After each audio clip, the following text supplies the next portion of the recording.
obboleettii si fakkaatti. Obboleettii si fakkaatti moo ilmootee si fakkaatti? La obboleettii tiyya na fakkaatti. Wallaahi. Akkami beektaa? Darasaan innama al'amaalu binniyyaa jette gidee daawwaa himtu beektaa? Gaafa duraan sani ka amma akkamaa kanan dulloomne gaafa ijoollee sanii rabbi si araaramuu ummaan tiyya galii naan jette ani hangafa haadha tiyya si galee galii naan jette karaa baaraa kana ima qabamaa ima deebi'aa hin galuu jedheen kayoo harkaan qabanne galtu miti bakka eegan gallee ilmoo dhalina ergii naan jette osoo karaa taariba deemaa jirru bakka isimaaf jecha guddisu osoo hin ta'in ufii barbaadee osoo hin ta'in ufii hin galuu jechuu fi ummaa kennuuf haadha tiyyaa kennuuf arganne bakka akkuma isii xiqqishuu ergeef anaaf haadhallee akkuma obboleewwaniiti malee wal hin beeynu. Asleettee si yaamte ammami? Asleettee si yaamte? Kanaan lolte obboleewwan waloo san naan lolti yoo ammaa dhuftee sarrattee. والله بالله ركو أصلي تسيامت مو أبا تسيامت لا أصلي نايت إيه مسكينة والله إسين أما قد تكان أدو أجد تمالي أنا أو بوليس أنا تيتك أو بوليس أنا تيتك جرو بقى أنا ما ندلت والله يا ما شاء الله يا ما شاء الله هدوم قمدي أصلي والله أكو عن المودي تاني تين قمدي والله nuti carraanu qabate bakka asli kam taratana booda umma ilmoo kam dallagana ilmoo dalle bira duufe namichi halkan lamaan ta maal abbaa isaa eegasitti hin guunne maaltin beeku walla expert taate jala dabarse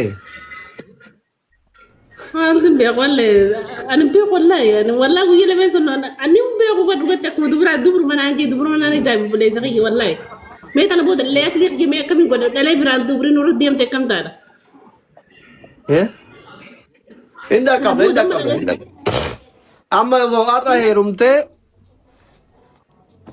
herumte torban kana kee daddafte waa hunda feffitte osoo jaarsa argatte ilmoo argatuun sin dhibu baatii sagal booda ilmoon lafa jirti waggaa lamaan har'aa miilan deddeemte waggaa kuranii har'aa haga makkii kan hin gettee makush asli hiya bara lakin jo ulfayo in kasala dala in jabar kasala araba mo na mada dumala mana araba kana kai sau gafu dala man tae ulfayo mo nin dala in je tujira bara nan man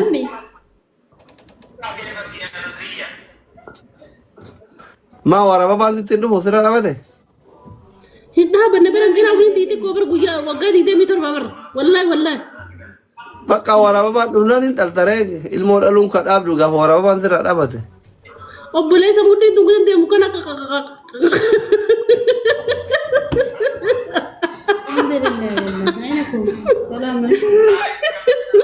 mudhii na kana isaanin dhala afaan hin dhalu no ada akka dhugaatti biyyaan qabdu moo wallahi hin qabu asli qiyyi wallahi akka taanaan kisaara keessa jirta abudha qabee obboleettiiti ana magalgala ganama ilmoo dhalii ergi ilmoo takka kan jaan akka nama dhiira akka naqadatan mee isa baaqiyyaatiif ilmoo biteen jeesuuf ilmoo mee akkamitti dhala Maammadoo yoo ka jaaratullee dhabde dhamaama wayii ka dhaabbata qabu ka ilmoo bareedaa sitti dhachuu danda'utti heerumi ka irraa dhaltee kaatee ariiti. Wallahi irratti kan nakadatti ana moo garaa godhadha wanti waan jechuun jira waggaa fudhan lama namaa dalagee mudhii akkana kan jirti. Guddaame bara. Wallahi waggaa fudhan lama jechuun bara umriitti yaa bara xiqqoo malee umriitti yaa bara.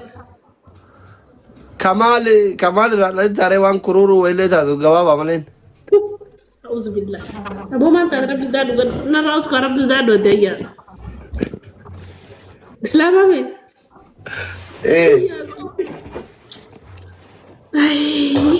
Dhiiraa kamirraa dhaluu feetaati? Laa dhiirtee jechuun taalaa fi mala qabdu malee dhaabbataan dubbiin dhaabbanni isin bulchuu beekumsa akkasumaa mee? La abbaa manaa keessan haadha manaa keessan filadhaa jira bar. Haadha gaarii filadhaa fi jira bar. Abbaa gaarii filadhaa fi jira. Asli Moo obboleettii si Maali? fakkaatti?